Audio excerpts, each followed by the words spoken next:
What's poppin', y'all? Looks like trouble in paradise at Kick continues with Adin Ross's back and forth and frustrations with them. So the super recap, I did a video on this yesterday, which gives more context, but super recap, Adin Ross joins Kick, owned by Stake, the company, and then Adin Ross leaves Stake, the company, to join a competitor, Rain, and then he feels like he is being harmed because of that, and his viewership and his payouts via KPPP, which is the Kick Partner program that pays people hourly depending on the views that they have. And he was getting a big bag before that, and he said that he was capped. So in a call, Eddie Craven, the CEO of both Stake and Kick, has a call with Ice Poseidon, who's one of the bigger streamers on the platform, OG IRL streamer, legendary IRL streamer. And they're having a conversation, and he talks about why people's KPP may have changed, because an accusation that Adin Ross made in my last video is that they messed up KPP or KCIP and everyone's money's down. And a couple of people say that's not the case, one of them being Eddie Craven. And I'm going to play you guys that clip right now. Okay. Well, I've heard a lot of people talk about the reduced KPP rates. My viewers wanted me to talk about it, which I don't know what there is to talk about. I mean, based on what I saw, the people that had reduced rates were people that didn't have the engagement on their streams. And I think that makes sense. Why would people get paid if they don't have the engagement or their views are inflated? Like, that doesn't make, like, why would they want to pay for that? Like, why would you want to pay for that? Yeah, we haven't actually really discussed this one much. And also, people that are complaining about it are completely entitled, because Kick's the only platform that will pay you hourly no matter what. Even if it's, you know, lowered to $5 an hour, $10 an hour, that's still more than any other platform will pay you. So the entitlement is insane. Clarify, we actually haven't lowered KPP. We have not lowered KPP. We have, however, gotten a lot better at detecting bots and especially inactive viewers. I think the one thing that really got us, and we kind of learned very quickly, is we're quite good at detecting like a bot, in the sense of like, okay, this is like a, you know, very obvious, not a real person, but people got quite clever. They created these like big tabbing communities and follow for follow and all that kind of stuff. And they're like real humans, right? And KPP kind of paid you to like basically have like 100 of your friends, like everyone was kind of tabbing each other, right?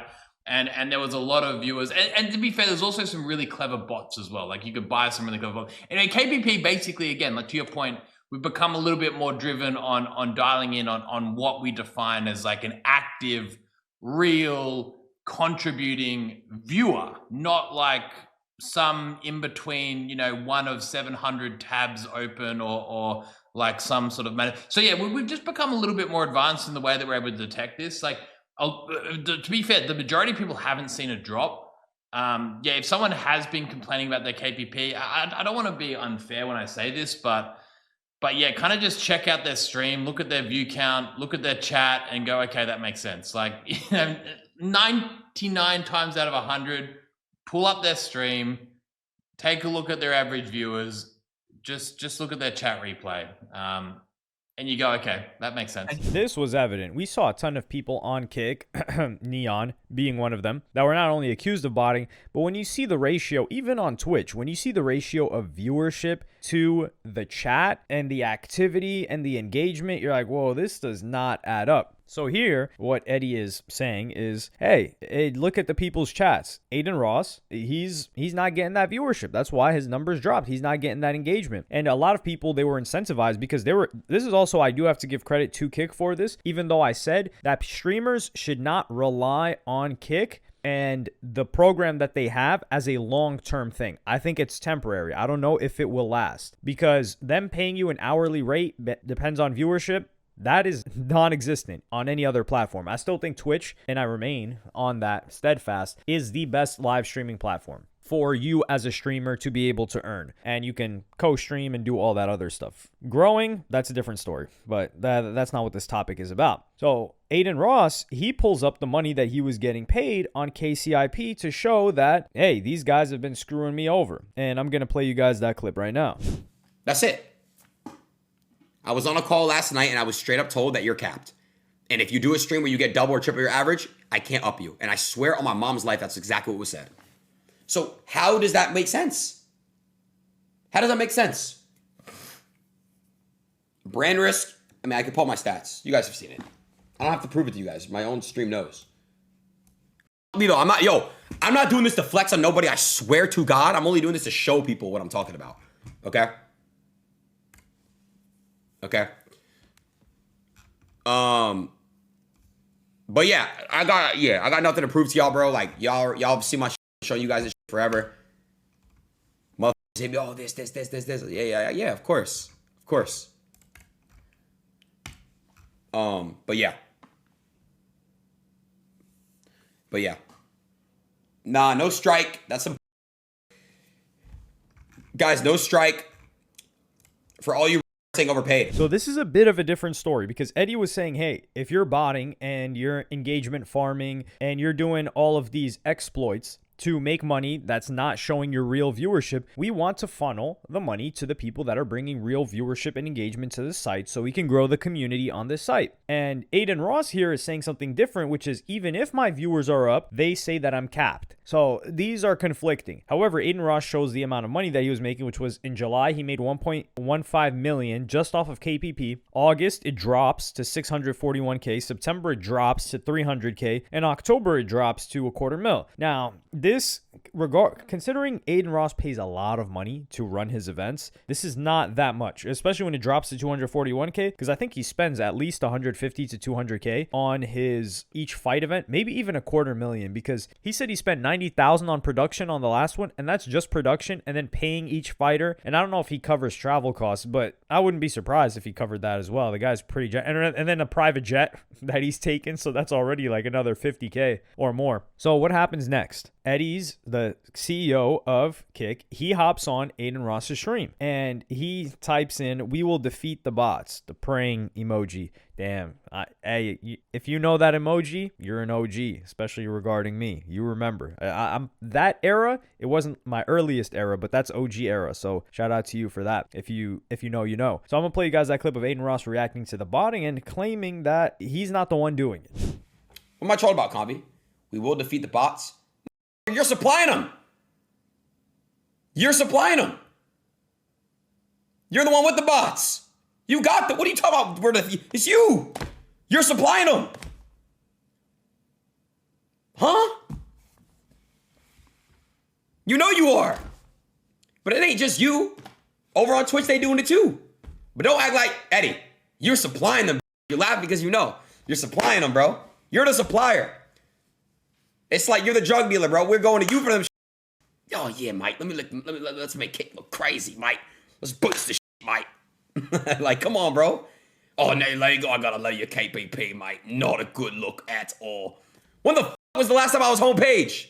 So here, do I believe Adin Ross is lying? No, but I believe that this was a different phase of Kick that Adin Ross is talking about. So when he's talking about like, yo, I was chopping it up with you, Eddie, and you were telling me like, yo, you're the bot supplier and you're making it look lit. Yes, but that was a different phase of growth for Kick. I think that's when they were trying to compete initially. So Adin Ross is doing an event and maybe it would normally get 20 to 30K real viewers. They're like, let's jack this up to 150, 200K, spread that around on other platforms to make it look like, yo, this is how much motion is on Kick. This is how many people are watching it, and you should be here. You're missing out if you're not here. Because if the platform has no users, it's like the chicken and the egg situation. If the platform has no users, nobody wants to be on it. But if you make the platform look like it has a ton of users, then people are like, okay, let me join over there and see what's going on. And then the new problem became to get not just users to watch, but to have enough streamers for the viewers to watch. Because at a certain point in time, if Adin wasn't live, or I don't know, whoever had a Kick deal at that time, there was nobody else to watch. So the viewer would be like, okay, I guess I'm going back to Twitch. So then they started signing streamers. And then after that, to incentivize even more people to come, they started just giving the KPP Kick Partner Program, which is like, hey, you can co-stream here and make a certain salary, a guaranteed one. And if you only stream here, you'll make even more than that salary because you're not spreading it across other platforms. So that brought brought more streamers onto Kick, and the Kick viewers, because there is a community of people now that just hop on Kick and watch stuff on there, now they have more streamers to choose from and will stay on the site. So yeah, I definitely think Eddie probably supplied bots prior to them paying an hourly rate for the Kick partner programs. Because if he's paying you an hourly rate based on views, it makes no sense for him to jack up your views and pay you more and lose out on money. But another individual claimed that his Kick partner program did not go down, and that is Asmongold, one of the biggest streamers, arguably the biggest streamer on Twitch and one of the bigger streamers on Kick. He also co-streams as well. So he's co-streaming, so he's making less money than he would make if he was just streaming on Kick solely. He said he would make $1 million a month if he was streaming on Kick solely, and I'm going to play you guys that clip right now. Pretty decent month, right? $6,000 as well. Yep, definitely. And so there it is. So the idea that Kick is paying less money, besides my first month I made a lot of money, right? Because that was whenever I first joined the platform, and there are a lot of people that were watching. So I made $250,000 that month. That was pretty good. And, we had a number of like 20K days. That was decent, etc. But then you look at this, 126, 119. I wasn't streaming this month. 165. So October actually has been one of my more profitable months, second most profitable month. And November is shaping up to be a little bit less than that, right? But about on average. So yes, the idea that Kick has lowered the KCIP factually is not true with my data. That's it. It is factually not true. Now, I don't know. Last stream on YouTube? Yeah, I don't know. And how much do you get taxed? Like half. About half.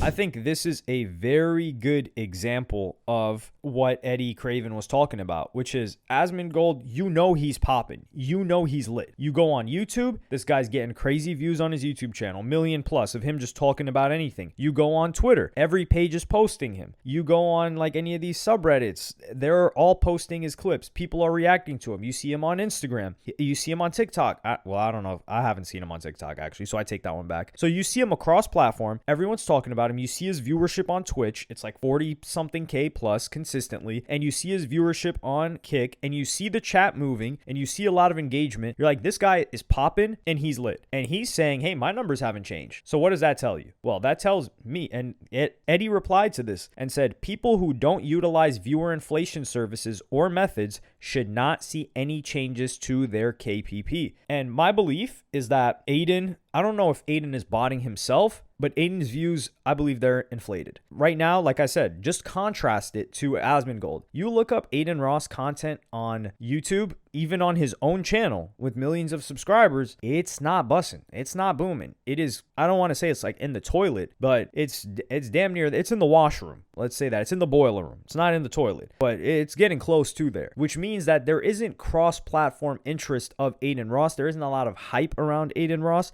Does that mean Adin Ross is less famous? No.